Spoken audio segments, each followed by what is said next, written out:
Assalamualaikum warahmatullahi wabarakatuh. Salam guru penggerak. Halo teman-teman calon guru penggerak di seluruh Nusantara yang selalu berbahagia. Perkenalkan, nama saya Anom Sunaryatmo, guru SMK Negeri 1 Bukateja, Kabupaten Purbalingga.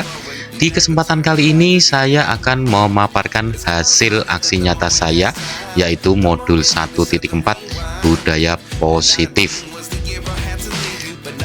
Perkenalkan, fasilitator dan pengajar praktik saya yang selalu mendukung dan membimbing saya.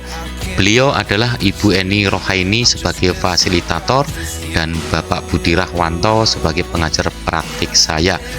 Berikut ini adalah rancangan untuk aksi nyata saya.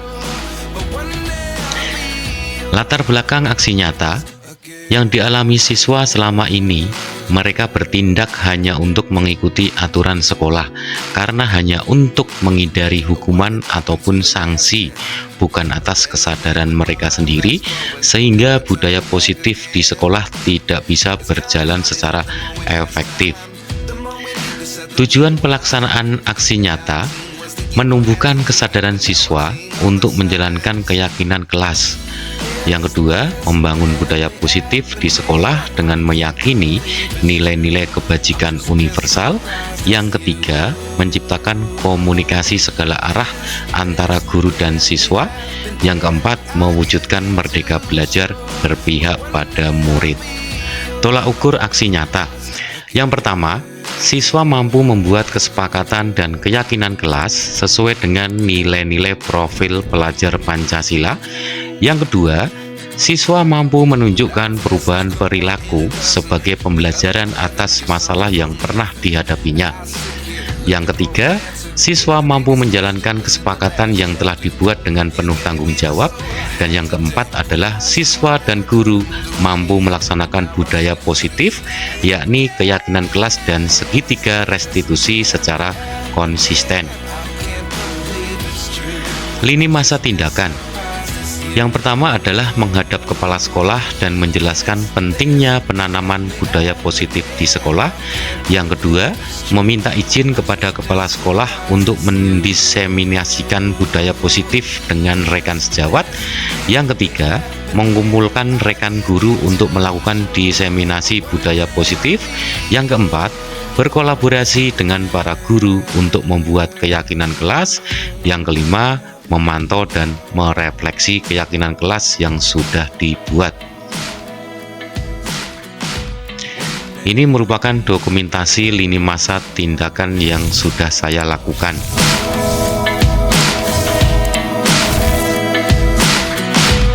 Dukungan yang dibutuhkan. Yang pertama, dukungan dari kepala sekolah, rekan guru, siswa, serta warga sekolah agar tindakan yang telah dibuat bisa berjalan lancar. Yang kedua, sarana dan prasarana untuk mendukung pelaksanaan budaya positif di sekolah. Yang ketiga, peran dari orang tua siswa untuk penerapan budaya positif di rumah. Dan ini dokumentasi dukungan yang dibutuhkan.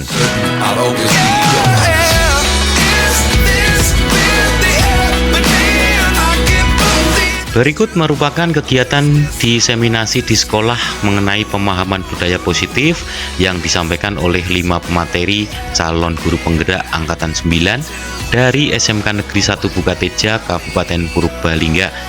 Pemateri yang pertama adalah Ibu Septi Rahmawati, pemateri yang kedua Bapak Fuad Hasan, pemateri yang ketiga adalah saya sendiri, Anom Sunaryatmo, pemateri yang keempat Bapak Anjar Pamungkas, dan pemateri yang kelima adalah Bapak Eko Saputro.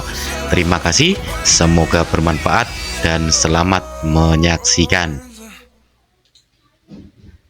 Bismillahirrahmanirrahim. Assalamualaikum warahmatullahi wabarakatuh. Waalaikumsalam warahmatullahi wabarakatuh. Bagaimana Bapak Ibu Guru, masih sehat? Luar biasa. Semangat. Alhamdulillah, Bapak Ibu Guru berada di sini dalam keadaan sehat walafiat, tidak kurang suatu apapun. Dan yang pertama, marilah kita panjatkan puji syukur kepada Tuhan Yang Maha Esa, karena pada hari ini kita bisa berkumpul, bisa mengikuti diskusi diseminasi aksi nyata budaya positif untuk guru penggerak. Perkenalkan, nama saya adalah Anom Sunaryatmo, calon guru penggerak angkatan 9 dari SMK Negeri 1 Buka Teja Purbalingga. Nah, biar untuk lebih semangat, saya juga mempunyai sebuah pantun. Asik. Ini bisa menjadi suatu nilai tersendiri bagi kita.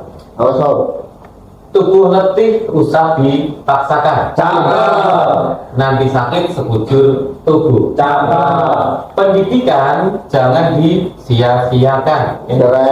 Itulah jalan menuju maju. Merdeka.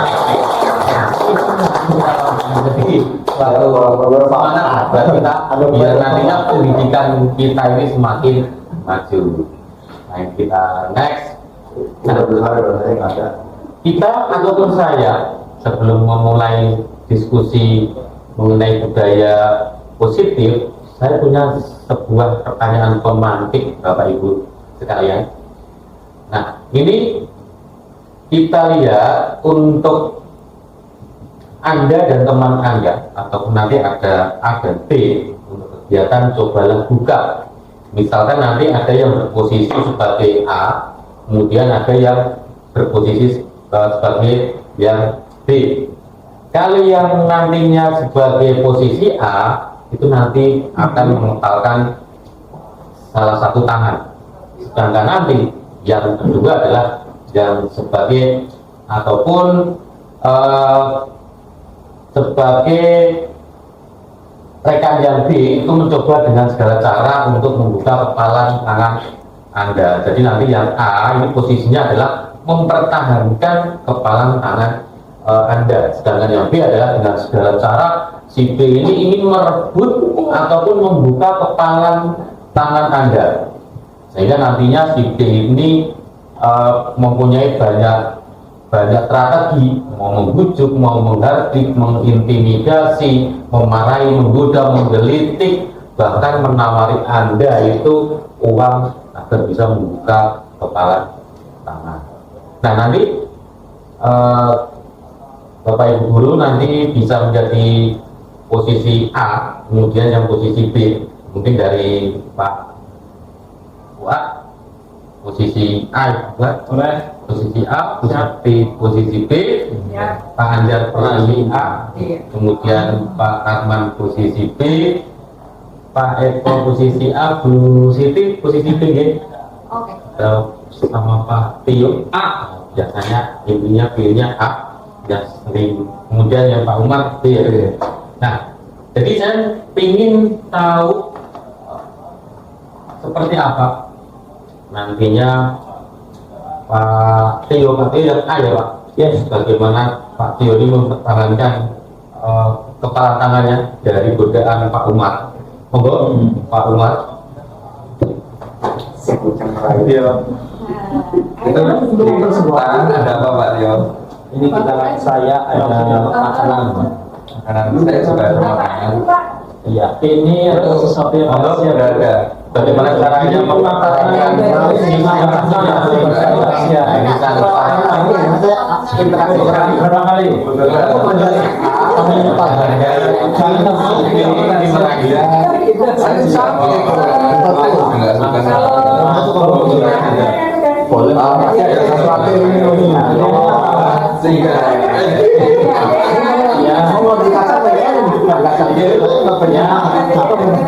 Ini yang baru atau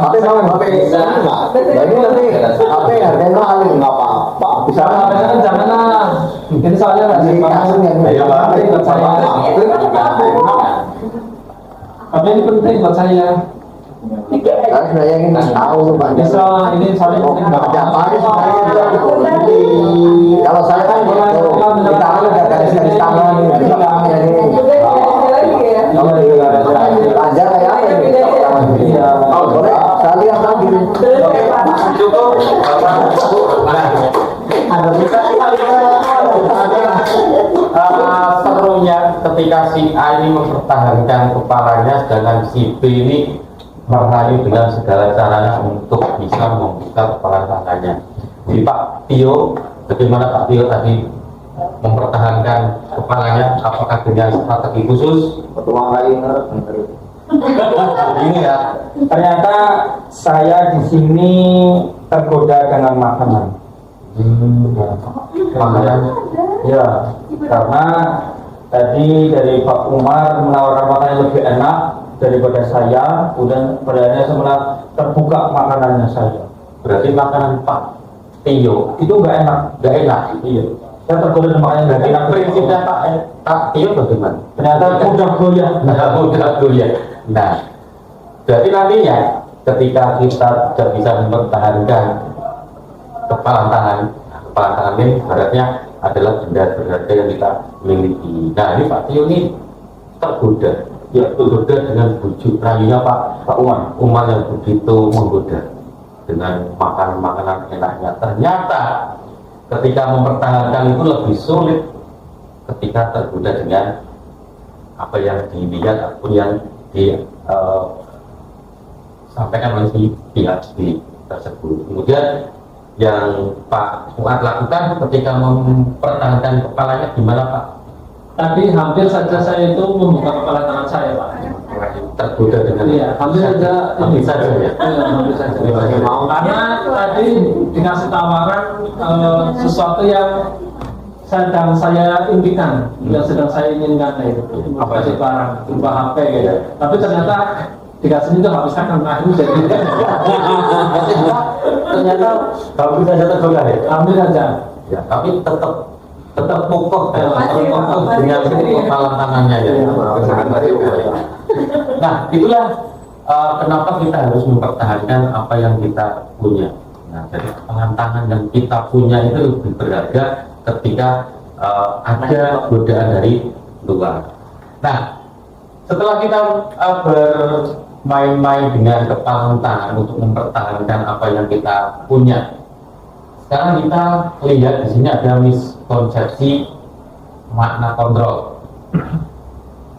Jadi di sini nanti bagaimana seorang guru itu mengontrol muridnya. Jadi nanti ada beberapa miskonsepsi makna kontrol. Yang pertama adalah guru mengontrol murid. Kalau zaman dulu itu seorang guru itu pasti yang mengontrol murid. Murid itu harus tunduk pada guru. Apapun yang kita mau itu murid itu harus tunduk sebagai murid. Ya harus tunduk kepada guru. Kemudian yang kedua, semua penguatan positif, efektif dan bermanfaat. Jadi apa yang kita lakukan, apa yang nantinya kita berikan kepada murid, yaitu misalkan penguatan positif, efektif dan bermanfaat. Kemudian yang ketiga, kritik dan membuat orang merasa bersalah dapat menguatkan karakter. Ini juga apa yang kita lakukan terhadap murid. Misalkan ada murid yang bersalah, kita marahin. Ada murid yang membuat salah, kita doktrin dia ini salah, tanpa melihat alasan kenapa anak itu berbuat salah. Pasti kalau dulu tuh guru itu selalu benar. Jadi kritik yang membuat orang merasa bersalah itu dapat menguatkan karakter. Kemudian yang keempat adalah orang dewasa memiliki hak untuk memaksa. Ini benar-benar terjadi. Benar-benar orang dewasa itu kalau misalkan sudah bicara itu bisa memaksa hak kita. Terutama kalau misalkan ketika kita berada di sekolah ataupun berada di kelas, seorang guru itu sebagai penguasa, sebagai yang mempunyai hak untuk mengontrol muridnya. Jadi murid itu tidak diberi hak untuk misalkan memberikan pendapat ataupun memberikan sesuatu kepada orang dewasa ataupun mengkritik gurunya. Itu zaman dulu. Tetapi kalau sekarang, kalau nanti kita terapkan di kelas ataupun di sekolah, kita mempunyai hal yang sama. Para guru, antara murid, antara warga sekolah itu mempunyai hal yang sama. Jadi kita lanjut. Nah, kemudian di sini ada bagaimana seseorang bisa berubah dari stimulus respon kepada teori kontrol. Ini menurut Stephen R. Covey, Principle Center Leadership 1991. Bila kita ingin membuat kemajuan perlahan, sedikit-sedikit, ubahlah sikap ataupun perilaku Anda. Jadi kalau misalkan nantinya kita ingin maju, kita harus berubah. Ubah sikap kita yang menurut orang, menurut kita ini tidak baik menjadi lebih baik. Bertahap demi bertahap. Namun bila kita ingin memperbaiki cara-cara utama kita, maka kita perlu mengubah kerangka acuan kita. Ubahlah bagaimana Anda melihat dunia, bagaimana Anda berpikir tentang manusia. Ubahlah paradigma Anda, skema pemahaman dan penjelasan aspek-aspek tertentu tentang realitas. Jadi intinya adalah ketika kita ingin melihat dunia, ubahlah bagaimana Anda melihat dunia dengan cara berpikir yang positif, dengan cara merubah sikap kita yang tidak baik menjadi lebih baik. Next. Nah, di sini kita lihat banyak sekali perubahan-perubahan paradigma yang nantinya bisa menjadi teori kontrol kita. Nah, di sini kita lihat di sebelah sini, ini adalah stimulus respon. Kemudian yang di sebelah kanannya ini merupakan teori kontrolnya. Misalkan untuk yang pertama, ini misalkan realitas ataupun kebutuhan kita sama. Ini benar, kebutuhan kita ini sama sebenarnya. Ya, kita pengen ini, pengen itu, pengen ini. Tetapi untuk teori kontrolnya, ini realitas ataupun kebutuhan kita yang berbeda. Kita sama-sama pengen punya duit, kita sama-sama pengen punya makanan. Tetapi kebutuhan kita ini yang berbeda. Kita pengen beli mobil, kita pengen beli sepeda, itu pasti berbeda-beda setiap orang. Kemudian semua orang melihat hal yang sama. Nah, ini semua orang melihat hal yang sama. Kemudian teori kontrolnya, setiap orang memiliki gambaran yang berbeda. Kita boleh melihat ke depannya ini sama. Oh, ternyata di sana ada pohon. Oh, di sana itu ada kendaraan. Tetapi ketika teori kontrolnya berbicara, setiap orang itu memiliki gambaran yang berbeda. Oh, ternyata ketika di dalam ruangan ini kita melihat sama. Ya, ini ada bunga, ini ada bunga, ini ada. Ternyata ketika kita lihat pasti memiliki gambaran yang berbeda. Tidak pasti posisi kita di sini. Pasti ada yang melihat ke sana, melihat ke sana, melihat ke sana. Nah, ini semuanya bisa kita lihat untuk stimulus responnya. Yang di sebelah sana adalah teori kontrolnya. Atau mungkin nanti bisa kita lihat dari sini, misalkan ini, saya bisa mengontrol orang lain. Anda tidak bisa mengontrol orang lain. Di sisi lain kita bisa mengontrol orang lain, tetapi di sisi lain kita pastinya tidak bisa mengontrol orang lain. Next. Nah, kemudian di sini kita masuk ke disiplin positif. Nah, di sini disiplin diri adalah disiplin yang memiliki motivasi internal. Jadi mungkin rekan-rekan guru yang ada di sini, Bapak Ibu guru sudah tahu pasti sudah pernah menjalankan yang namanya disiplin positif. Pak Anjar bisa menjelaskan apa yang dimaksud dengan disiplin positif? Mau pendapatnya sedikit saja sebelum kita disiplin adalah sesuatu hal yang harus dimiliki oleh seseorang agar mencapai tujuan. Mantap banget. Jadi ini tujuan akhirnya ini berarti menuju ke apa yang diinginkan? Apa yang diinginkan. Nah, di sekolah kita juga sudah sering sekali yang menjalankan apa yang namanya disiplin positif. Contohnya apa, Muhammad? Berangkat tepat waktu, berangkat tepat waktu, terus apel lagi,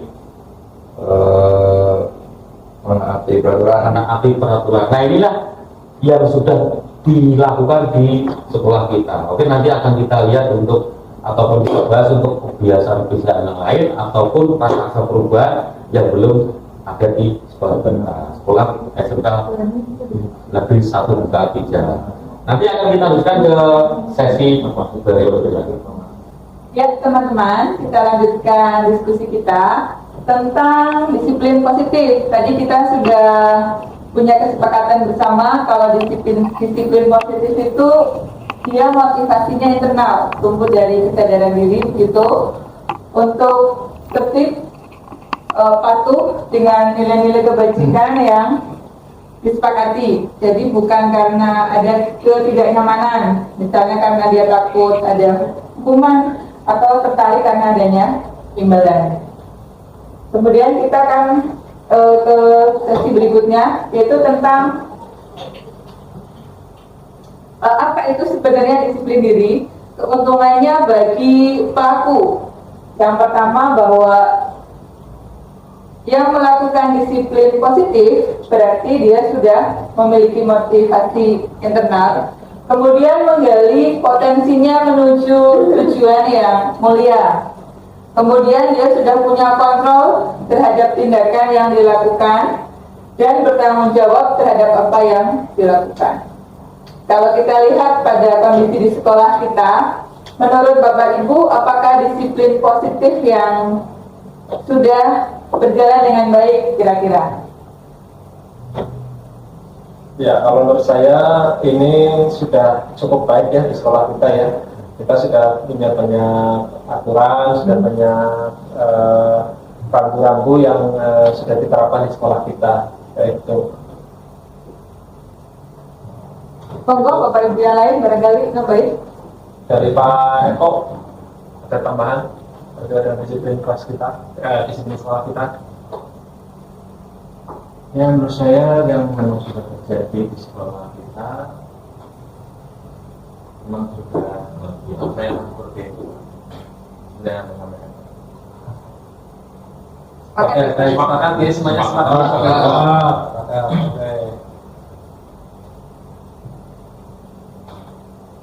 Oke, kemudian selanjutnya di sini adalah nilai-nilai kebajikan. Nah, Bapak Ibu, di dalam pendidikan kita ya bahwasanya nilai-nilai kebajikan ini sangatlah penting ya untuk bisa diterapkan di sekolah kita. Seperti pendidikan Profil Pancasila ya, ini mengacu ke beriman pertama pada Tuhan Yang Maha Esa, serta kita itu mempunyai akhlak yang mulia. Kemudian di sisi lain kita juga harus mandiri, bernalar kritis, ya, kemudian kreatif, kemudian bergotong royong atau kolaboratif, kemudian ada kebinekaan global. Itu adalah nilai-nilai kebajikan yang sangat penting untuk bisa diterapkan di sekolah kita. Nah ini Pak, mungkin dari Bapak Ibu itu juga punya Pak pandangan tentang nilai-nilai kebajikan apa sih yang mesti kita tumbuhkan di anak? Oke, ya mungkin dari Pak Anjar untuk nilai-nilai kebajikan yang akan diterapkan di anak ini yang menurut Pak Anjar paling sering sudah dilakukan itu yang mana Pak? Kalau yang sering diterapkan adalah beriman pertama kepada Tuhan Yang Maha Esa dan berakhlak mulia, itu yang sudah diterapkan dengan setiap pagi ada Asmaul Husna dan juga mungkin sholat berjamaah. Oke, kemudian kalau dari Pak Umar yang diterapkan selain dari pendidikan Pancasila ini apa Pak? Yang sudah ada di sekolah kita? Yang sudah ada gotong royong Pak. Contohnya apa Pak? Contohnya itu ada ketika hari Jumat itu dilaksanakan Jumat bersih, itu kan terjadi gotong royong di situ. Oke, betul sekali. Kita kasih tepuk tangan buat Pak Umar. Dan sekali ya, salah satu implementasi dari bergotong royong adalah di sekolah kita itu melaksanakan atau menerapkan yang namanya Jumat bersih ya. Jadi dengan adanya Jumat bersih ini kita bahu membahu untuk menjadikan kelas atau sekolah kita itu menjadi bersih kayak gitu. Nah, itu berarti ada kaitannya Pak dengan budaya industri yang sedang dicanangkan juga di sekolah kita, yang kita mengistilahkannya dengan 5R gitu ya. 5R yang kita terapkan di masing-masing individu, kemudian ditumbuhkan juga di anak. Memang implementasinya tadi salah satunya dengan Jumat bersih. 5R-nya apa aja sih Pak Umar? Itu ringkas, Bersih, rapi, rajin, rawat. Ya, dimulai dari penataan pada lingkungan di sekitar kita, kemudian harapannya nanti tumbuh budaya yang memang menjadi ringkas gitu, mana dokumen yang sudah terpakai, tidak terpakai, agar dipisahkan, sehingga apa yang kita butuhkan pada saatnya nanti akan lebih mudah untuk dicari.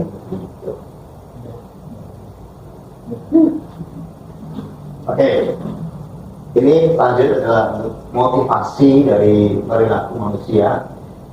Kita sebagai manusia pasti punya motivasi. Yang pertama adalah untuk menghindari hukuman. Jadi kita segala sesuatu itu mesti ada suatu tujuannya. Mungkin tujuannya adalah menghindari hukuman. Misal kita berangkat terlambat, takut dihukum. Nah, itu kan motivasi kita adalah datang awal waktu, tujuannya untuk menghindari hukuman. Dan juga kita akan mendapatkan imbalan. Jadi segala sesuatu yang kita lakukan itu kita mungkin akan berharap mendapatkan imbalan, ataupun ibaratnya sebuah timbal balik buat kita. Itu juga menjadi orang yang mereka inginkan. Misal ada siswa kita yang datang sekolah hanya mungkin karena kata pacarnya bisa gitu, itu pengen banget kasih. Nah, itu kan jadi orang yang mereka inginkan gitu loh. Jadi itu jadi ada motivasi perilaku manusia. Oke, berikutnya ya. Mungkin Bapak Ibu di sini punya motivasi tersendiri dalam bekerja ataupun dalam menjadi seorang guru. Nah, apa yang menjadi motivasi panjenengan menjadi seorang guru? Itu mungkin Pak Hamam ada motivasinya? Ya, kalau saya menjadi seorang guru tentu ingin mengharapkan mendapat suatu imbalan, dan imbalan ini tentu tidak hanya berupa material ya, misalnya uang, tapi insya Allah kelak ya kan, karena kita manusia hidupnya ini orientasinya di dalam akhirat juga, termasuk ilmu yang kita tularkan ini kan harapannya bisa dimiliki atau dinikmati oleh peserta didik kita. Jadi di situ ada apa yang motivasinya adalah untuk mendapat imbalan ya Pak. Imbalan tidak hanya dalam bentuk material, tapi juga dari untuk dari kesiswanya gitu ya Pak. Oke, terus mungkin ada lagi Bapak Ibu? Saya Pak, mungkin di diskusi ini saya mau ya sharing ya gitu ya, berkaitan dengan tema yang tadi adalah yang ini Pak, yang menghindari hukuman Pak. Saya pernah mengalami kasus atau kejadian anak didik saya, murid saya itu, dia itu untuk menghindari hukuman, akhirnya dia itu melakukan segala macam cara, yaitu dengan entah itu cara yang baik ataupun yang tidak baik. Contohnya adalah dia itu menghalalkan segala cara berupa berbohong kayak gitu Pak. Ya. Dengan cara berbohong. Nah, itu supaya anak didik kita itu dalam menghindari hukuman ini tidak menggunakan segala macam cara, ada nggak sih kayak semacam langkah-langkah atau tips-triknya supaya anak ini tidak seperti itu kayak gitu? Karena ini pernah kejadian di murid saya gitu. Oke, terima kasih Pak Umar. Jadi untuk menghindari hukuman anak tersebut mengharapkan segala cara ya Pak. Iya. Oke. Jadi ini ketika manusia dalam itu untuk menghindari hukuman, pada dasarnya harusnya kita timbulkan kesadaran. Kesadaran dalam artian apa yang menjadi penyebab Ya kita harus dulu, terus kita sadarkan. Ini loh, ketika ada akibat pasti ada sebab. Jadi kita harus memberikan pemahaman mereka dalam artian ketika apa yang mereka lakukan pasti akan ada dampak yang akan ditimbulkan. Misal ketika dia melanggar hukuman akhirnya menghargai segala cara, tetapi ini kan menimbulkan dampak yang lain dengan menghargai segala cara itu. Jadi harusnya kita menimbulkan kesadaran kepada anak didik supaya apa yang dilakukan pasti berdampak baik untuk dirinya maupun dengan orang lain. Itu seperti itu Pak Fuad. Ya terima kasih Pak Fuad. Mungkin ada yang lain lagi untuk bisa motivasi perilaku dari manusia. Mungkin dari Bapak Ibu guru motivasinya untuk melakukan sesuatu mungkin berangkat lebih awal ataupun apa yang menjadi motivasi.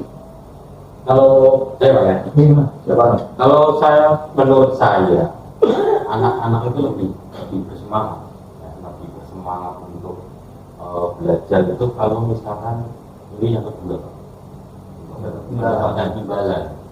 Jadi anak itu semangatnya luar biasa. Kalau misalkan ketika sudah selesai mengerjakan ataupun cepet-cepetan ya Pak, nanti yang nomor satu nanti mendapatkan bintang, ini yang nomor satu ini mendapatkan ini.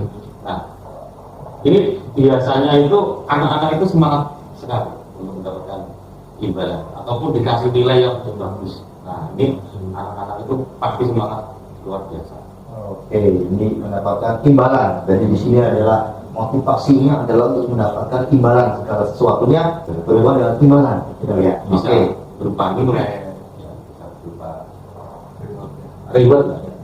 Oke, ada lagi Bapak Ibu mungkin yang mau menambahkan ataupun dia bukan Kalau saya menanggapi anak-anak sekarang ya, kebanyakan anak kelas 10 itu malah justru mereka itu masuk ke sini itu karena ingin menjadi orang yang mereka inginkan. Karena kebanyakan anak-anak itu ketika ditanya, kamu ingin nggak sih sekolah di sini? Sebenarnya enggak Bu, sebenarnya saya tuh pengennya ke sini, tapi karena orang tua seperti ini jadi saya ke sini. Nah itu sekarang saya menjumpai banyak anak yang seperti itu karena kebetulan saya megang DPIB, kebanyakan anak-anak DPIB itu seperti itu. Oke, jadi orang yang mereka inginkan. Ya, jadi motivasinya di orang tua ya Bu. Oke, berarti sekarang adalah tugas kita adalah untuk memberikan pemahaman apa yang mungkin orang tua mereka tidak memberikan ke mereka pemahaman. Kenapa harus memilih DPIB? Kenapa harus memilih di sini? Itu jadi kita harus memberikan sebuah pemahaman agar mereka ketika nanti dalam melaksanakan sesuatunya penuh dengan kesadaran, penuh dengan tanggung jawab. Akhirnya sekolah pun akhirnya dia penuh dengan kesadaran dan tanggung jawab. Kalau saya lihat ini kalau di sekolah kita ini kalau di DPIB publik banyak yang malas terbaik, mungkin penyebabnya itu mungkin. Nah itu mungkin kita akan memberikan masukan ke mereka pemahaman. Kenapa nggak seperti ini? Mungkin orang tua sudah melihat dari tetangganya ataupun lingkungan sekitarnya bahwa yang di DPIB, oh ternyata dia bisa jadi lebih sukses. Itu artinya belum dipahami oleh anak. Nah itu jadi tugas kita sebagai seorang guru di sini memberikan pemahaman dan memberikan kesadaran pada mereka. Jadi supaya mereka itu menjalankannya penuh dengan tanggung jawab. Gitu. Mungkin itu ada lagi mungkin. Saya nambahin ya Pak. Ya. Jadi kalau kita mengenal motivasi itu kan ada dua, motivasi dari luar atau ekstrinsik dan motivasi dari dalam diri kita sendiri atau intrinsik. Nah kalau saya melihat yang di poin 1 dan 2 mendapatkan imbalan maupun untuk menghindari hukuman itu faktornya dia dari luar. Jadi kesadaran dia untuk melakukan sesuatu itu karena memang ada dorongan dari luar. Sementara yang ketiga itu adalah sudah dari dalam diri sendiri karena dia memang yakin untuk menjadi apa yang mereka inginkan. Kenapa saya melakukan ini? Itu memang karena saya tahu ini bagus buat saya misalnya itu. Jadi nilai-nilai internalnya dia sudah dapat. Dia motivasi ketika menjadi orang yang mereka inginkan. Nah, ke sini berarti kita bisa melanjutkan untuk yang diskusi berikutnya, Pak. Diskusi berikutnya ini sering kita alami bahwa ternyata kita sebagai guru pun saat kita hadir mengajar tepat waktu di kelas begitu dipertanyakan motivasi apakah yang mendasari tindakan kita. Jadi ini mungkin kita buka-bukaan begitu. Belak-belakan. Sebenarnya kalau kita hadir tepat waktu itu kenapa, motivasi apa yang mendasari? Monggo Bapak Ibu atau dimulai dari Pak Irman mau menyampaikan? Jadi Pak Irman ini yang sering motivasinya sudah dapat misalnya kurang mengeluh kan ada batasannya. Kalau yang punya tujuan, keluhannya lama-lama hilang, lama-lama diniatkan ke depan pasti dapat tercapai. Kita jadi Senang sekali Pak Irman. Saya mengambil tadi. Iya, silakan Pak Irman.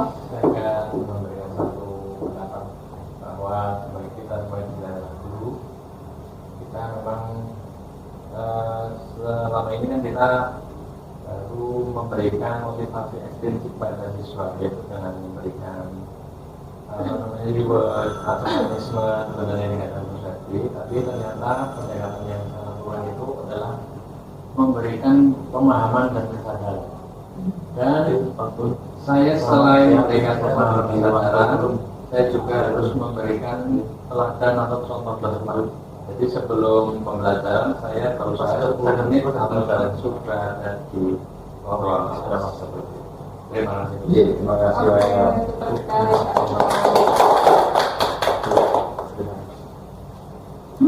Ya, masing-masing dari kita tentu punya motivasi ya. Walaupun mungkin kalau kita tarik itu garisnya dia akan mengarah yang sama.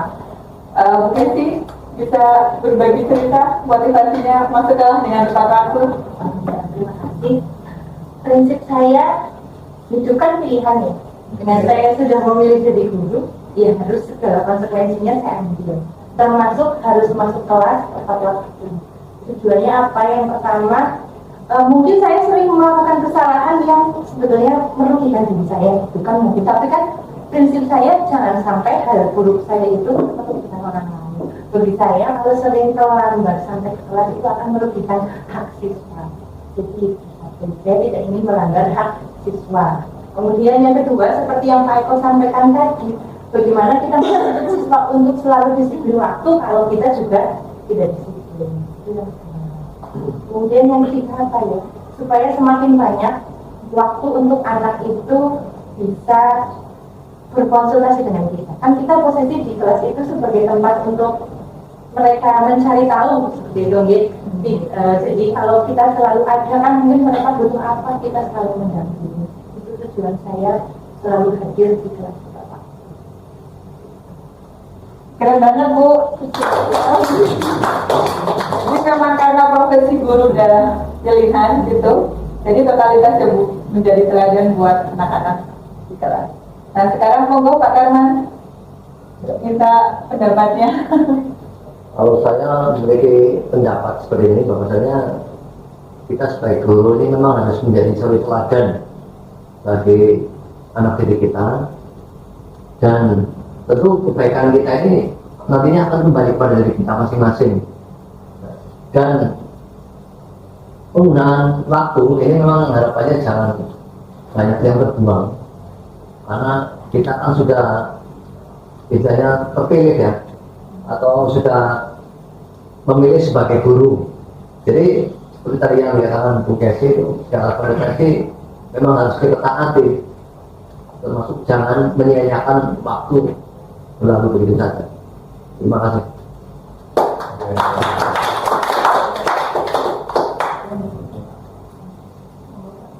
Baik, Bapak Ibu, terima kasih atas masukannya, atas tindak baliknya. Kemudian di sesi berikutnya kita coba eksplorasi kembali, ya. Tadi pertanyaan-pertanyaan sudah kita lontarkan, kemudian ini coba sekarang kita balik Bapak Ibu. Nah, di sini kasusnya atau kondisinya adalah bila di sekolah kita itu tidak ada peraturan ya yang mengharuskan guru itu datang tepat waktu, dan tidak ada juga surat teguran bagi guru yang terlambat. Ya, jadi guru terlambat itu tidak ada teguran, tidak ada punishment kayak gitu ya. Nah, dan atasan kita pun tidak akan misalnya tidak akan menegur, kemudian tidak ada juga memuji atasan kita ya terhadap apa yang kita lakukan. Gitu. Nah, apakah Anda akan tetap datang tepat waktu untuk mengajar murid Anda? Coba Bapak Ibu renungkan dan pikirkan. Jadi di sini istilahnya tidak ada kayak semacam peraturan yang ini itu, itu. Nah, sesuai dengan prinsip dari Bapak Ibu yang tadi sudah dilontarkan dengan pertanyaan ini, kiranya tanggapan dari Bapak Ibu ini seperti apa? Ini silakan coba direnungkan. Kemudian saya mulai dari pendapatnya dari Pak Anom, pendapatnya seperti apa Pak? Terima kasih. Jadi kalau menurut saya, walaupun sekolah tidak ada peraturan, kemudian tidak ada kata yang memuji Anda ataupun memuji kita, karena kita ini adalah seorang guru yang punya tanggung jawab. Artinya kita tetap datang tepat waktu. Jadi kita tetap datang tepat waktu untuk mengajar. Karena apa? Karena kita punya tanggung jawab. Tanggung jawab kita ini adalah agar nantinya anak-anak itu juga tahu. Karena seorang guru itu adalah seorang ataupun menjadi panutan bagi anak-anak kita. Kalau misalkan kita datangnya tepat waktu, anak-anak itu pasti juga akan melihat, oh Pak guru ternyata datangnya tepat waktu, walaupun tidak ada peraturan yang mengikat ataupun tidak ada yang memuji ketika kita datang tepat waktu, bahkan lebih pagi dari waktu masuk sekolah. Ini adalah sebuah tanggung jawab kalau menurut saya, Pak. Dan itu menurut saya kalau misalkan di sekolah itu tidak ada peraturan yang mengharuskan guru datang tepat waktu. Nah itu pandangan saya. Terima kasih. Oke, baik. Terima kasih. Intinya adalah dari Pak Anom ini adalah rasa tanggung jawab ya terhadap anak didik kita. Kemudian dari guru yang lain, mungkin dari Bu Kesi berkaitan dengan ini Bu, gimana pendapatnya Bu? Terima kasih. Seperti Pak Anom tadi sampaikan ya, menjadi guru kan panggilan hati kita. Maka kita harus punya tanggung jawab.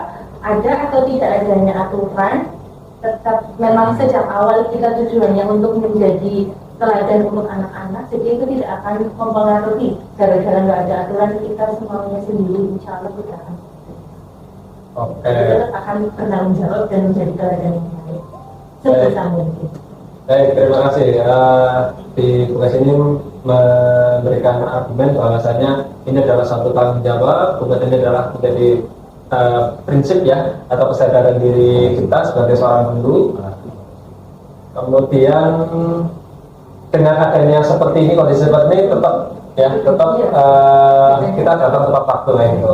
Oke, terima kasih. Mungkin satu lagi ya, dan ada 3 respon kayak gitu dari Pak Anjar dulu Pak. Ya, terima kasih Pak Buat.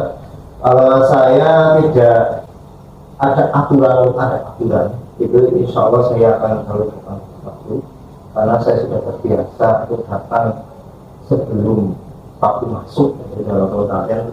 Waktu jam kerja jam 7, insya Allah saya dapat sebelum waktu masuk sudah. Jadi saya tidak peduli ada pujian apa tidak, karena itu sudah tertanam sejak saya sekolah. Di saat saya sekolah dulu itu alhamdulillah saya tidak pernah terlambat, dan saya sebisa mungkin datang ke sini pun baik ada aturan atau tidak, insya Allah saya datang sesuai dengan sama dengan teman-teman. Ya, kita sebagai seorang guru punya tanggung jawab juga kepada anak didik kita. Walaupun saya sadar bahwa saya belum sempurna, tapi saya berusaha untuk bisa mengajar datang tepat waktu. Mungkin itu Pak. Oke, ya terima kasih. Jadi ini semua adalah ketika kita simpulkan bahwasanya disiplin tepat waktu itu sangat penting, dan ini sudah menjadi dasar kita dalam mencari maksud saya adalah dalam kita bekerja kayak gitu ya. Kemudian mungkin slide selanjutnya. Ya. Oke, slide selanjutnya adalah menurut panjenengan motivasi apa yang saat ini yang paling banyak mendasari perilaku murid kita di sekolah? Jadi mungkin apa sih motivasi anak-anak itu melakukan hal seperti itu? Mungkin siapa dulu mau ada itu? Monggo dari Pak Umar atau siapa? Saya mau Pak Eko. Menurut apa yang saya tahu dan saya gali di sekolah ini, bahwa saat ini yang sangat saya berlaku menurut di sekolah kita adalah sisi ketenagaan guru, Pak. Karena kadang murid kita itu dengan segudang perlakuan mengikat mereka, tapi pada kenyataannya mereka melihat kita sebagai guru di sini berarti belum mengikat. Oke, jadi adalah keteladanan dan juga contoh. Nah, contoh itu jadi yang motivasi anak-anak kita di sekolah kita saja adalah panutan. Panutan ya guru adalah guru jadi guru mungkin. Nah itu yang ditiru oleh murid kita. Oke, terima kasih Pak Eko, terima kasih sekali untuk jawabannya. Mungkin ada lagi dari rekan-rekan sekalian. Silakan Pak Umar. Kalau menurut saya untuk motivasi saat ini yang paling banyak itu masih eksternal ya Pak. Jadi eksternal, jadi mereka terpaksa sekolah, mungkin terpaksa mengikuti peraturan, terpaksa mengerjakan tugas itu jadi karena eksternal, karena keinginan sendiri. Iya, ada faktor X gitu ya Pak, yang untuk melakukan hal itu. Meskipun tetap ada yang sudah melakukan dari diri sendiri ya. Dia adalah paling banyak gitu ya. Jadi yang paling banyak dulu kita adalah faktor X-nya untuk melakukan sesuatu gitu ya. Jadi belum ada kesadaran untuk melakukan hal tersebut gitu. Mungkin ada lagi Bapak Ibu mungkin silakan dari rekan. Itu Bu Karis mungkin ada. Setuju dengan Pak Eko. Mungkin Pak Arman kita semua di sini. Saya melihatnya anak kita di sekolah ini kan memiliki karakteristik yang beragam ya. Oke. Jadi memang ada anak-anak yang termotivasi dari dirinya sendiri untuk melaksanakan kegiatannya atau sebagai pelajar mematuhi aturan, dan ada juga yang karena terbawa kawan teman, misalnya ada anak yang sekolah karena melihat kawan atau temannya, itu memang terjadi atau ada contoh anak yang seperti itu. Jadi yang saya jumpai seperti itu. Termasuk faktor lain adalah memang faktor dari orang tua yang mendatangi anaknya sekolah di sini. Padahal belum tentu anaknya sebenarnya ya ingin sekolah di sini. Demikian. Oke, terima kasih Pak. Jadi motivasi adalah faktor X, jadi Pak. Tadi X hampir sama dengan Umar, faktor X. Faktor X-nya mungkin dia ikut teman atau dengan keinginan orang tua, gitu ya. Jadi ada faktor X. Berarti di sekolah kita ini ada motivasinya, ada beberapa tadi guru sebagai panutan. Terus ada faktor eksternalnya dari teman, dari orang tua, lingkungan. Jadi anak kita pasti termotivasi untuk melakukan hal itu karena beberapa faktor. Oke, untuk berikutnya silakan. Strategi apa yang selama ini Anda terapkan untuk menanamkan disiplin positif pada murid Anda? Bagaimana hasilnya pada perilaku murid Anda? Jadi strategi mungkin kita sudah tahu motivasinya, sudah tahu perilaku dari siswa kita. Nah ini strategi untuk menerapkan disiplin positif itu seperti apa? Terus bagaimana hasilnya? Mungkin dari Bapak Ibu Guru mau sharing dengan kami strategi apa yang panjenengan gunakan untuk menanamkan disiplin positif pada murid kita. Mungkin ada yang mau berbagi atau sharing, silakan. Ini Pak Anum, silakan. Untuk strategi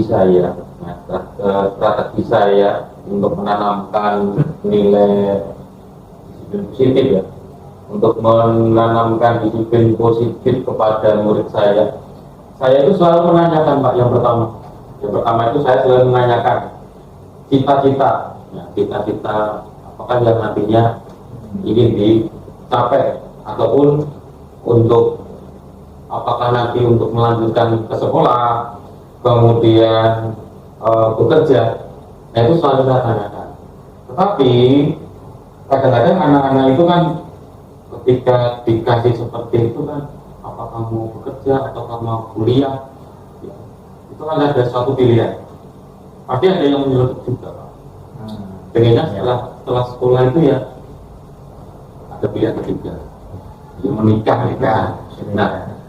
Nah itu menjadi strategi saya. Kenapa saya menanamkan disiplin positif seperti itu? Agar nantinya anak-anak itu harus mengutamakan cita-cita terlebih dahulu. Cita-citamu itu apa? Cita-citamu setelah selesai sekolah, setelah selesai sekolah ataupun lulus sekolah itu seperti apa? Bagaimana untuk mencapainya? Itu yang selalu saya tanamkan disiplin positif pada anak-anak yang saya ajar seperti itu. Saya tanyakan cita-cita, kemudian bekerja ataupun apa yang ingin dicapai setelah lulus sekolah. Itu yang saya tahu. Oke, jadi Pak Anong strateginya adalah menanyakan keinginan dan cita-cita bagi dari murid-murid apa yang akan dicapai gitu ya. Ya. Oke, ada yang lagi? Yang lain? Ya, apa? Baik, di sesi berbagi ini ya untuk menanamkan disiplin positif pada anak, yaitu saya biasanya menerapkan yang namanya mencoba untuk menjadi contoh atau suri teladan bagi anak-anak kita. Jadi kalau anak-anak kita melakukan sesuatu itu kalau nggak dikasih contoh dulu, itu biasanya anak itu enggan untuk melakukan sesuatu yang diinginkan kayak gitu ya. Nah, maka dari itu kita akan memberikan contoh supaya anak itu nanti bisa meniru baik itu. Dengan contoh-contoh yang baik yang sudah kita lakukan, anak itu juga akhirnya merasa oh ini serasa atau mungkin senasib, akhirnya ikut juga untuk melakukan itu. Mungkin itu Pak dari saya. Ya. Jadi Pak Fuad adalah menjadi teladan ya, jadi contoh bagi siswa kita untuk menerapkan disiplin positif. Oke, terus berikutnya adalah Saya nambah ya? oh ya silakan Bu Sati. Ya. Jadi kalau tadi Pak Anom itu menanyakan dia cita-citanya apa, mungkin kalau saya serupa Pak, hampir mirip. Saya nanyanya tuh justru ibaratnya tuh visi.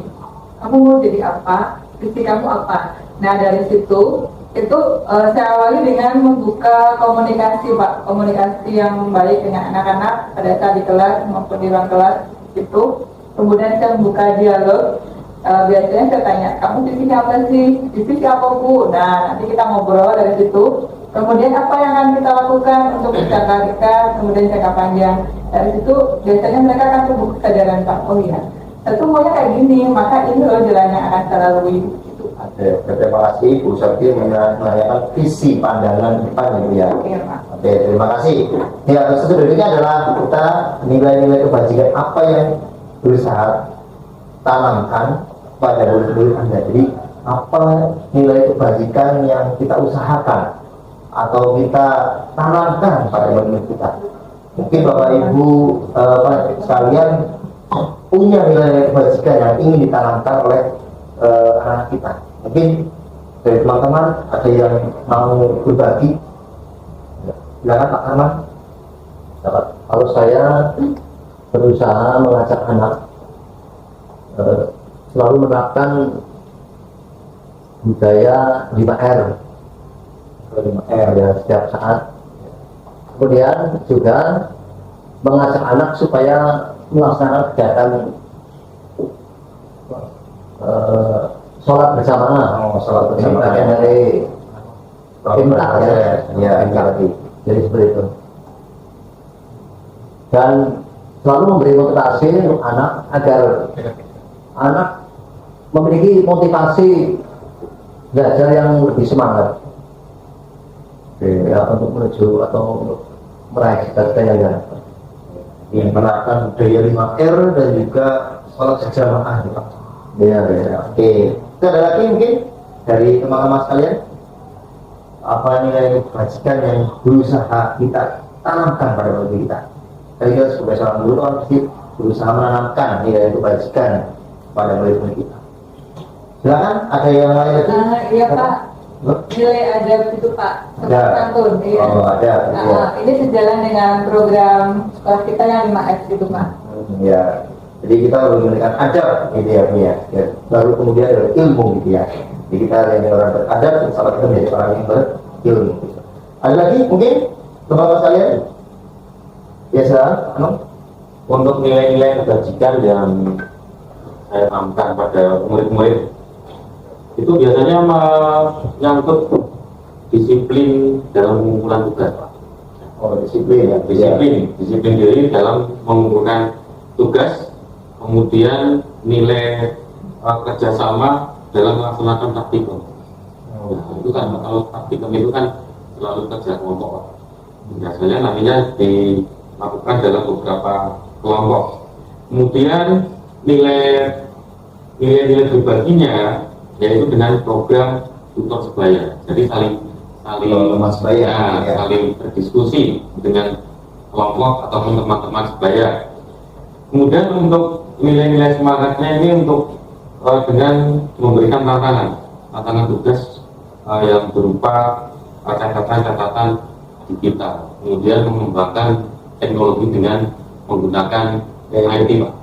Jadi intinya adalah disiplin diri dalam mengumpulkan. Jadi disiplin diri dan juga berbagi dengan teman sebaya. Oke, itu yang saya tanamkan. Oke, terima kasih dari Pak Arok atas jawabannya. Ya. Itu adalah nilai kebajikan. Mungkin kita seorang guru akan menanamkan nilai kebajikan apa yang akan kita tanamkan dan juga kita harapkan ada pada diri siswa.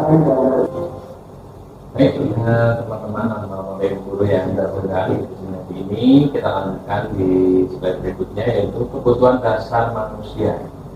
Kita sebagai manusia pasti dalam diri kita mempunyai satu kebutuhan. Yang pertama adalah penguasaan. Nah, kasih sayang dulu ya. Kasih sayang. Bertahan hidup. Oke. Bertahan hidup bagi kita memang mau dimanapun kita berada atau dalam kondisi apapun, kita akan selalu membutuhkan hal-hal yang bersangkutan dengan bertahan hidup.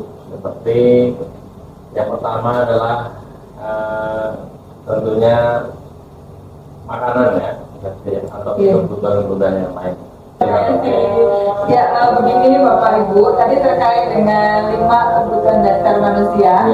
Saya coba ngangkat untuk kasus yang saya alami pada saat pembelajaran, bahwa di sini pada saat sedang mengajar pelajaran matematika di kelas 10, saya memberikan soal cerita tentang persamaan linier kepada siswa secara berkelompok. Nah, pada saat saya berkeliling untuk memantau dan membantu anak-anak yang mengalami kesulitan, saya mendapati di sudut kelas bahwa ada seorang siswa bernama Rian yang duduk sendirian di bangkunya. Berarti dia tidak berkelompok dan tidak bergabung begitu. Dia hanya menatap kosong ke arah papan tulis. Nah, saya ingin berbagi cerita dengan Bapak Ibu. Kira-kira dalam pandangan Bapak Ibu, apa sih kebutuhan Rian di kondisi yang seperti ini? Misalnya. Ibu dasarnya. Kasih sayang dan kasih sayang. Kasih sayang. Gimana? Mau menyampaikan dulu? Kalau menurut saya tentang penguasaan. Gitu. Kenapa? Karena dia belum menguasai kelasnya, jadi dia belum bertemu dengan apa? Gimana ya? Pernah beradaptasi dengan teman-temannya sehingga jadi dia itu iya gitu. Ada yang lain mungkin Bu? Kasih. Kalau menurut saya, dia justru membutuhkan kasih sayang dan rasa diterima. Karena mungkin dia nggak percaya diri. Kalau untuk penguasaan, mungkin dia nggak bisa, itu banyak yang nggak menguasai materi itu ya. Tapi dia nggak bisa nimbrung dengan yang lain, artinya dia merasa minder. Jadi butuh kasih sayang dan rasa diterima ya. Rendah diri lah. Padahal belum tentu dia tidak diterima. Dia sudah memisahkan diri. Ada lagi mungkin dari yang lain? Coba dulu. Ya. Oke, kita langsung next jawaban. Jadi memang kalau kita memandang tadi kebutuhannya masing-masing anak dari sudut pandang masing-masing, tidak ada yang salah. Karena itu nanti menentukan langkah apa yang akan kita lakukan dalam pendampingan siswa di kelas. Oke, yang berikutnya coba. Udah langsung ya. Iya. Ya, ini.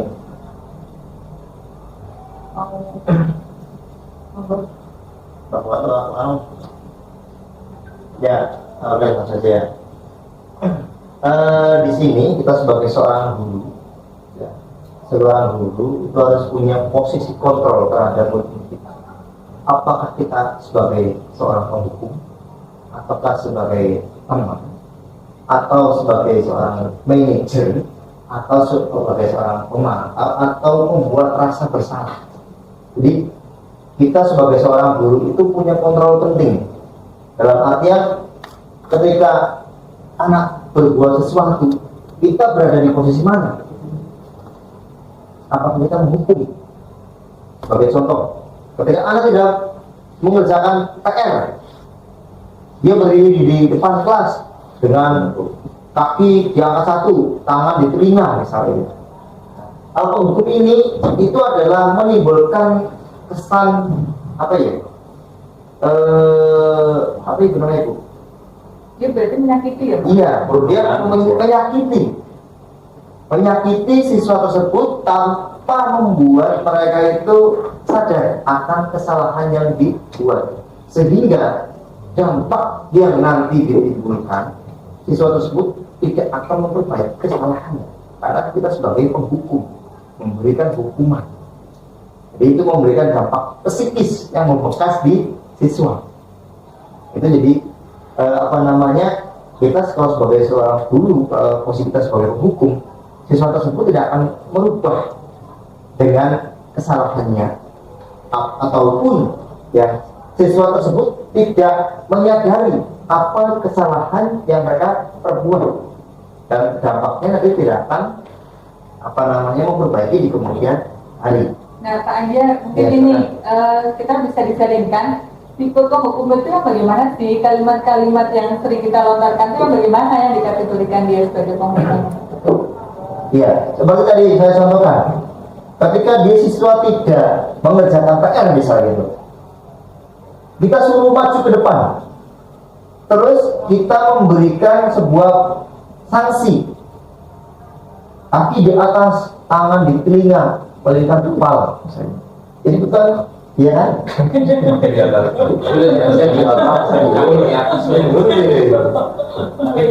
Iya di atas, tapi di atas nggak apa-apa. Kalau kita kan udah siap supaya air, udah siang perut terasa lapar, ya.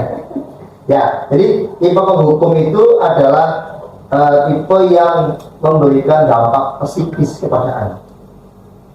Sebagai penghukum. Nah ini Pak, biasanya kan anak ya, kalau misalnya dia ada yang tidak pas, ditanya sama gurunya, kita kan argumentasi nih. Iya. Nah kalau yang tipe penghukum itu gimana Pak? Dia menerima nggak sih argumentasi dari siswa itu?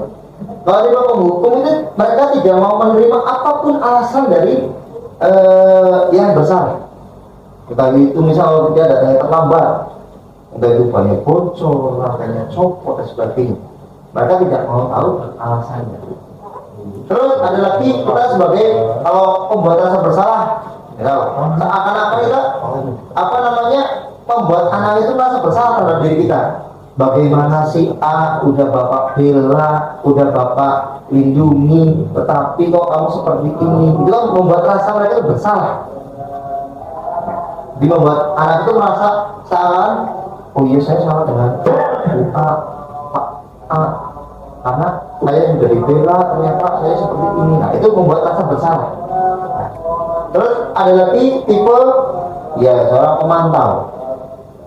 Pemantau ya seperti halnya membuat rasa bersalah, tetapi nanti ada kayak mungkin dia nanti akan saya lihat, akan saya pantau ke depan seperti apa. Nah, kita sebagai seorang manajer, ya harus sebagai manajer. Padahal teman mungkin kita seperti teman sebaya, kita mengajak diskusi, dialog dan sebagainya, tapi kita belum bisa memposisikan diri. Dalam artian kita seorang guru itu seperti apa? Nah, yang paling baik adalah kita sebagai seorang manajer. Dalam artian apa? Ketika kita sebagai seorang manajer, kita menyadarkan siswa apa yang mungkin mereka berbuat itu salah. Terus nanti apa yang harus mereka lakukan? Nah, di sini nanti mungkin kita akan belajar namanya segi 3 restitusi ya. Nanti kita belajar restitusi bagaimana nanti kita menyadarkan siswa ada tahapannya. Ada tahapan mungkin menstabilkan emosi, validasi, dan berarti ada sebuah tindakan. Jadi yang harus kita lakukan adalah kita sebagai seorang guru harus menjadi seorang manajer, karena kita harus menyadarkan apa yang mereka lakukan salah, terus apa yang harus mereka lakukan, dan juga menanyakan apakah yang mereka perbuat itu sudah benar atau tidak. Jadi masuk ke sesi refleksi ya Pak? Iya, refleksi. Kita seringnya berada di posisi kontrol yang mana? Iya, jadi nanti kita apa namanya seorang guru itu harus berada di posisi kontrol yang mana ini. Kalau saya pribadi harusnya kita sebagai seorang guru ya harus berada di seorang yang manajer. Selain kita memberikan kesadaran siswa, siswa juga harus bisa menyadari dan juga nanti akan memperbaiki. Nah, mungkin panjenengan dari tadi posisi kontrol sebagainya, ya panjenengan berada di posisi mana? Dia kan sebagai penghukum, kalau siapa tapi dia tidak bisa matematika, ayo berdiri, kaki diangkat, tangannya megang telinga, ya megang kepala, ayo, nah gitu. Itu kan membuat dampak psikis ke anak. Mungkin Bapak Ibu ada yang di posisi mana ini, atau pembuatan rasa bersalah, mungkin yang selama ini kita lakukan, ataupun ya apa kita sharing saja, kita sharing. Nanti kita saling berbagi nanti bagaimana apa yang harus kita lakukan dan juga mungkin kita baiknya berada di mana. Mungkin silakan. Oke, mengawali. Mengawali itu bukan sih? Iya. Saya sendiri tidak paham saya ada di posisi mana. Yeah. Tapi ada sedikit cerita tadi. Kan kebetulan tadi pagi sempat ada Ricu mau apel ya. Oh iya. Anak yang ditugaskan nggak masuk. Kebetulan saya jam 3 kan masuk ke kelas itu. Jadi saya tanya, kalian sih kenapa? Setahu saya anak 12 TKJ 3 itu hebat.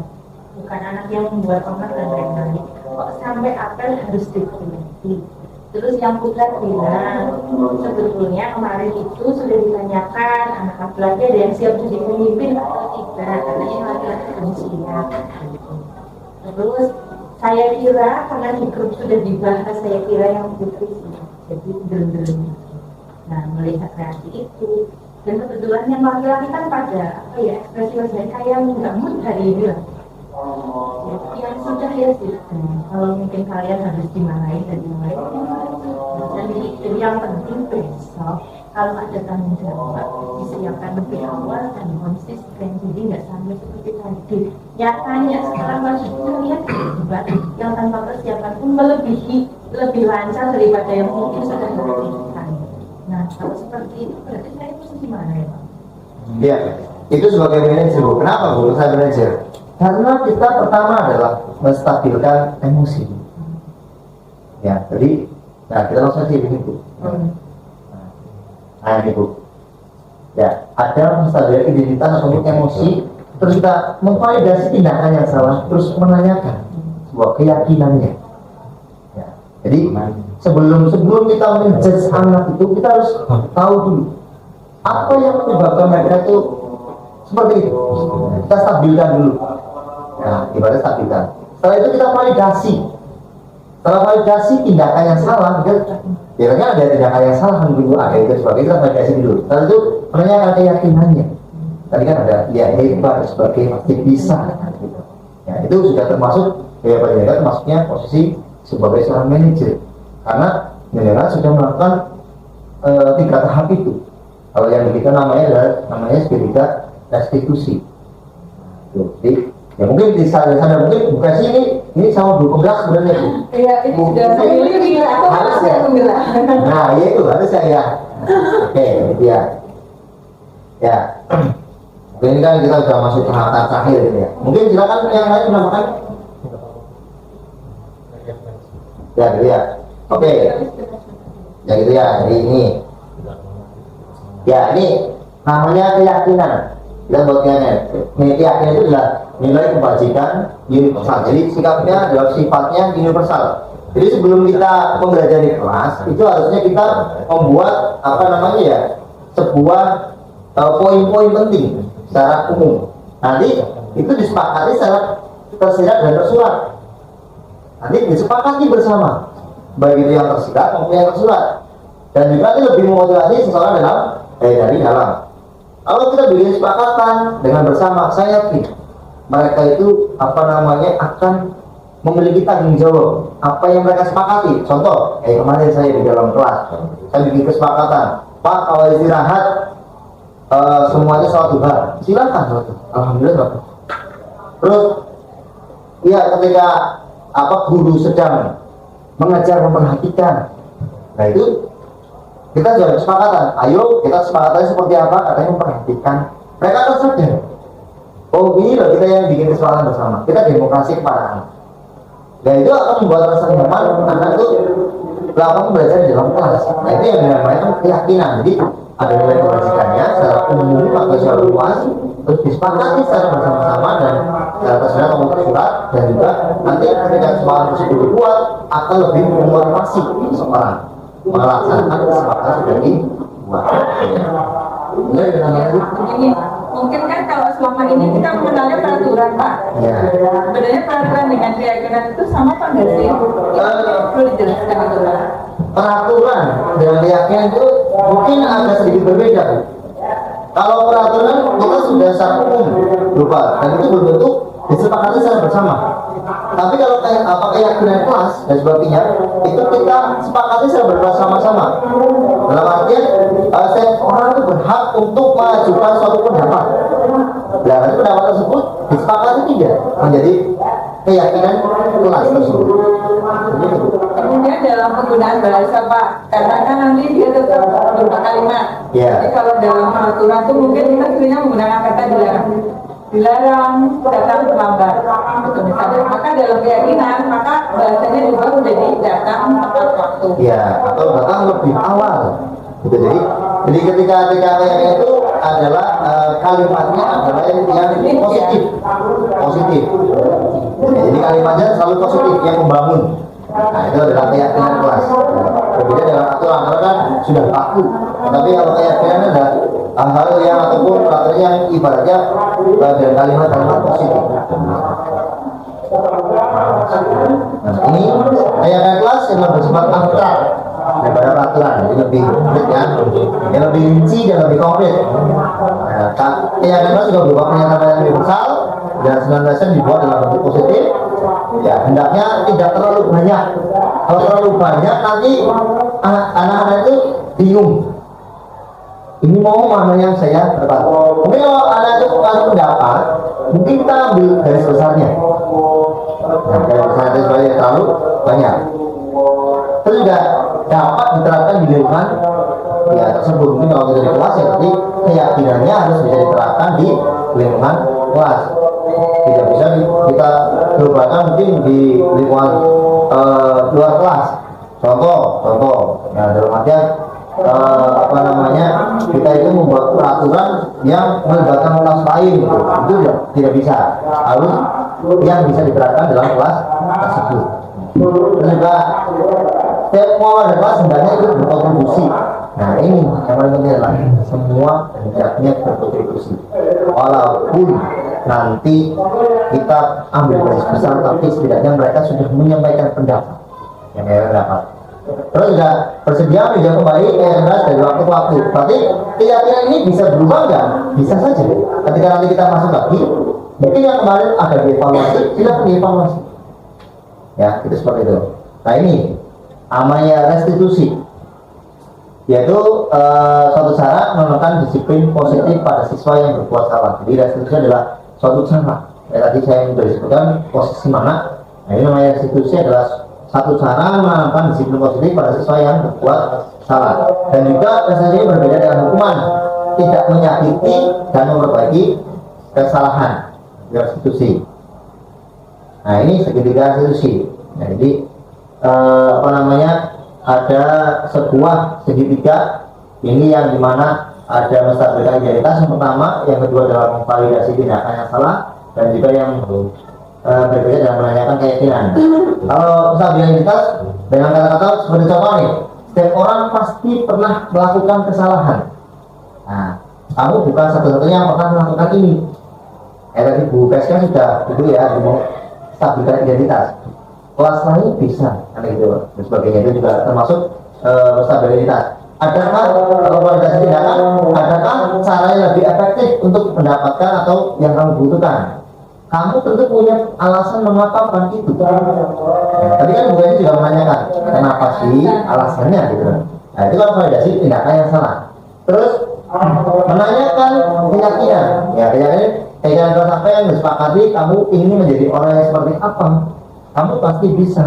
Nah, itu juga menanyakan keyakinannya. Nah, itu sesuai dengan kesepakatan yang tadi yang kan udah jadwalnya dan sebagainya. Itu kan itu menanyakan keyakinannya. Nah itu jadi apa namanya itu bukan sudah melakukan segitiga institusi bagaimana menyadarkan siswa dan juga tanpa memberikan hukuman.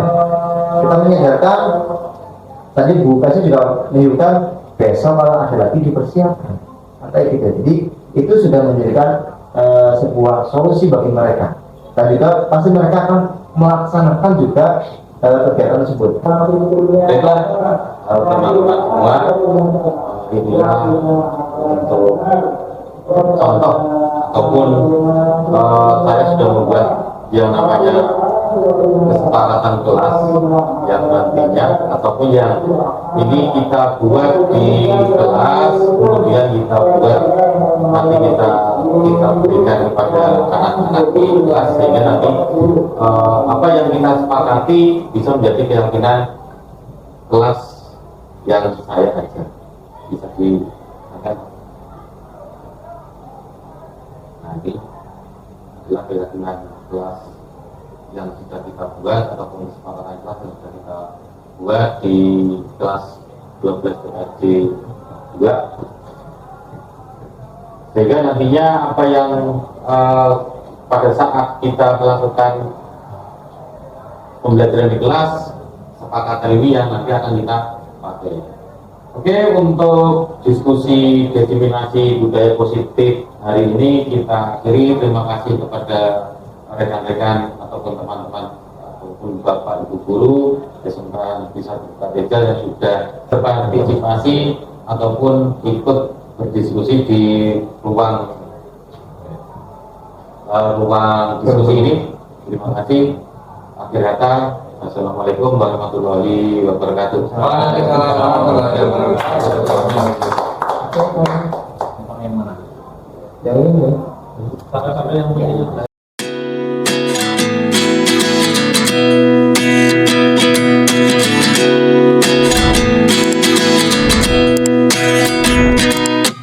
At 29 and I find myself wondering what did happen to the last 10. I ran away with my life, fast forward, never turn back again. It's kind of funny that the more we pass time, the more we need to set the rewind. And 19 was the year I had to leave you, but now I'm seeing all the signs. Is this really happening? I can't believe it's true. I'm just as surprised as you. Is this really happening? I can't be too sure, but one day I'll be yours again.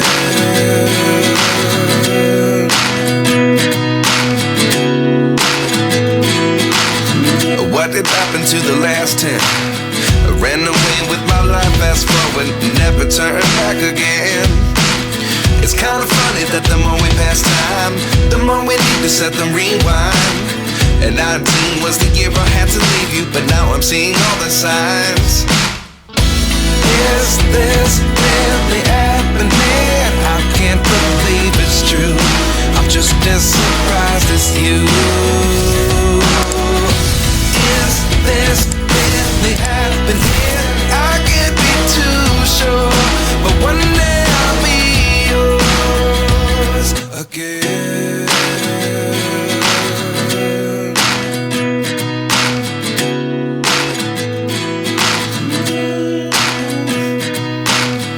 Life lessons come one in a dozen.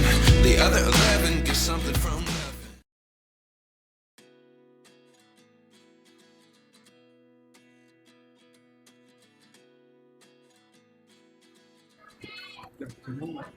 Selamat pagi anak-anak. Lagi ngapain nih? Nongkrong Pak. Nongkrong-nongkrong. Lagi istirahat ya? Iya Pak. Nah ini saya mau minta pendapat kalian. Apa sih pada saat pembelajaran kalian pegang HP itu apa yang kalian lakukan? Saya sih biasanya buka WA, Pak. Buka Kalau WA, saya paling YouTubean, Pak. YouTubean ya? Iya. Paling Kamu kalau apa? saya dengerin musik. Ya kalau saya sih paling ya sama juga YouTube dengerin musik Ya, biar dengerin musik ya? stres amat ya Hmm. kalau ya Hmm. pembelajaran kayak gitu. Kalau Kalau saya mungkin balas WA. balas WA. Nah, yang sana itu apa yang kalian lakukan? Ya, kalau saya sih HP miring, Pak. Main game. HP apa? HP miring, Pak. HP miring. Main game. Oh iya iya iya. Oh jadi kalau misalkan HP-nya nggak dikumpulkan, kalian pasti main HP ya? Bermanfaat nggak sih? Itu pastinya, Pak. Bermanfaat nggak sih? Lebih fokus nggak sih ketika kalian ada pembelajaran kemudian pegang HP? Fokus nggak? Sebenarnya sih enggak, Pak. Sebenarnya nggak. Fokusnya kemana? Ke HP. HP Nah, sendiri. jadi kalau saya tanya ketika pembelajaran HP-nya saya kumpulkan di depan, setuju nggak? Setuju. Kalau Setuju. ya, ngikut Nggak peraturan. setuju ya? Iya, karena nanti kalau pembelajarannya berlangsung dengan nyaman, HP-nya dikumpulkan di depan kan nanti kalian itu lebih fokus. Begitu ya? Ya, begitu, Nah, Pak. oke, terima kasih anak-anakku sekalian. Silakan dilanjutkan istirahatnya. Terima kasih, Pak. Ditata ya.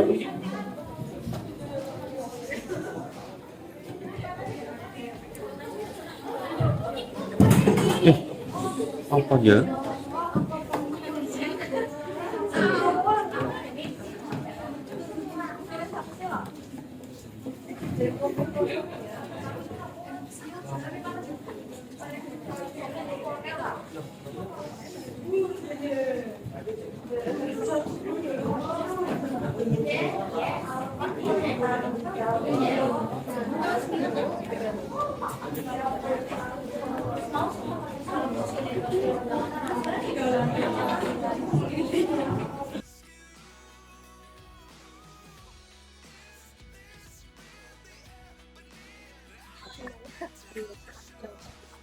Selamat pagi anak-anak.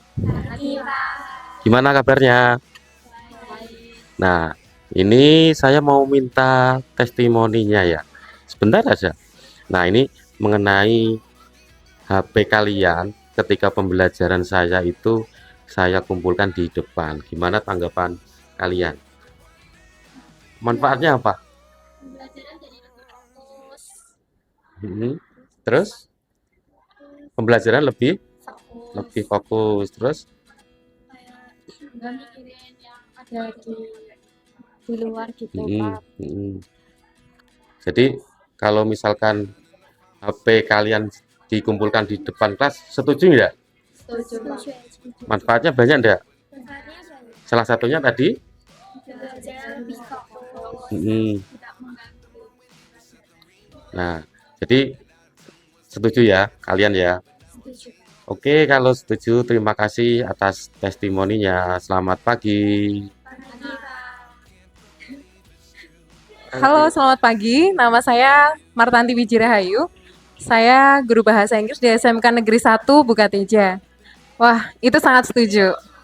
Karena begini ya, namanya anak-anak itu suka nggak fokus gitu loh. Karena mereka kan masa perkembangan ya, jadi otaknya juga masih suka seliwer. Kadang mereka juga masih kepikiran dengan hal-hal yang belum selesai dengan HP-nya. Sehingga mereka suka ngintip-ngintip tuh, WA-nya udah dibalas apa belum tadi malam. Terus nonton TikTok yang tadi malam belum selesai. Saya setuju sekali jika HP harus dikumpulkan di depan selama pembelajaran. Nah, apalagi kalau siswa yang fokusnya tidak bisa full gitu ya. Kadang itu membuat suasana pembelajaran jadi buyar gitu. Suasana pembelajaran jadi tidak lancar, bahkan guru juga agak senewan juga kan ya rasanya kalau misalnya pandangannya itu nggak searah gitu. Meskipun pembelajaran pada kurikulum merdeka sifatnya menyenangkan, namun untuk masalah fokus dalam berpikir juga harus ditingkatkan dan harus dipusatkan pada siswa. Saya setuju sekali itu, Pak. Oke Bu Tati, terima kasih. Ya, terima kasih. Ya, sama-sama. Selamat pagi.